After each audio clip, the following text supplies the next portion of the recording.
Good afternoon. Welcome to the Francis Franklin Scholarship Luncheon. It is indeed a pleasure today to welcome you to help us celebrate our 45 years of existence. This will be the 25th anniversary of the Scholarship Luncheon, where we honor our students for leadership and excellence. Today you will hear from some of our past founders and our past presidents who indeed helped to make it a village. Our theme this year is It Takes a Village. I truly stand on the shoulders of great giants. In the next couple of minutes, you will hear from some of our past presidents and founding members who will share with you some of our glorious history. I hope you will continue to support the Black American Council by mentoring our students and supporting our affairs. It is a pleasure to welcome you here today. Thank you and continue to support us. The original purpose was to be supportive to those persons who were trying to become employed.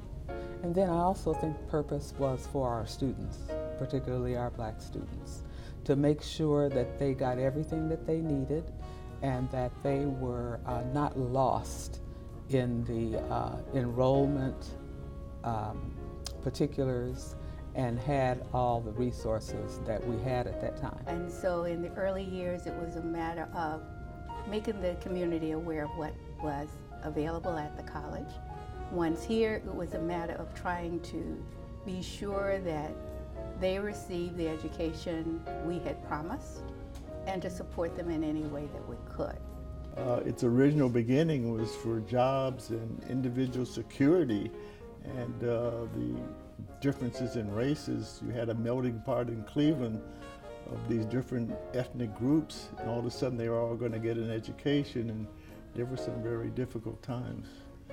Our largest mission at that time, besides keeping ourselves together, was to get a new president.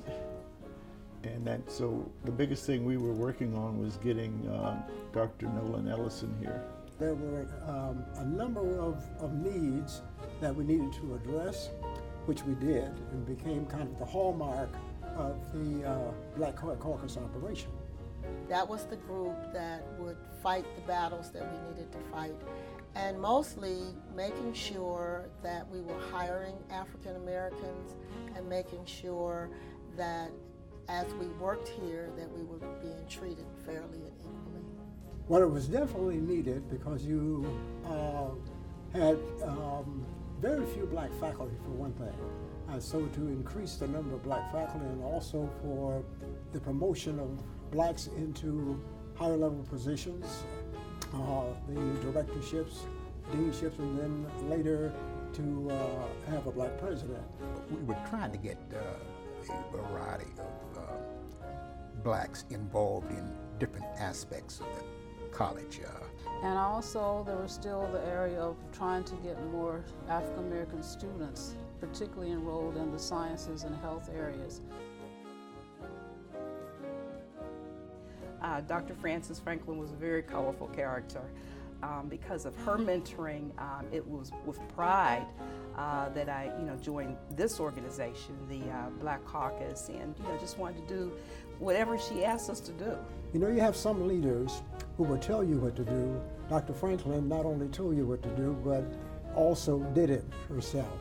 And working with her to see her technique with the students, to see her technique with the staff and the faculty was very, very special. Anyone that interacted with her, she expected to have high standards in regards to their performance. She had the respect of a number of populations.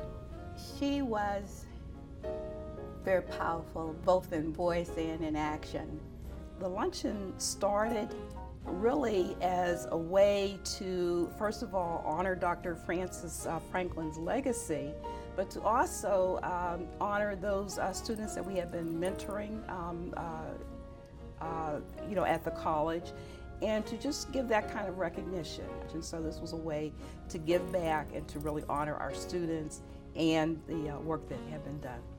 The caucus members felt the need to do something to increase the likelihood that students would be successful. And I I think we all believed in the old saying that goes something like, it takes a village to raise a child.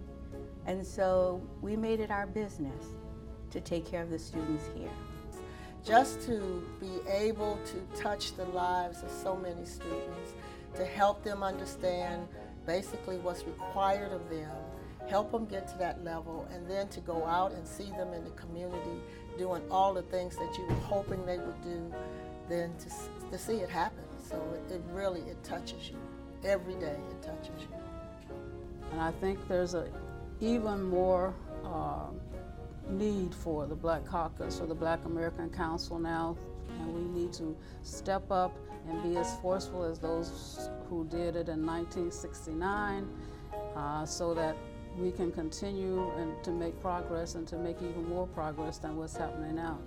And so I think we have come through many, many things to arrive at a place where not only are we relevant, but that we are moving upward and beyond to help our students. A lot has been accomplished, but it doesn't mean that everything is done. And so the need is still there.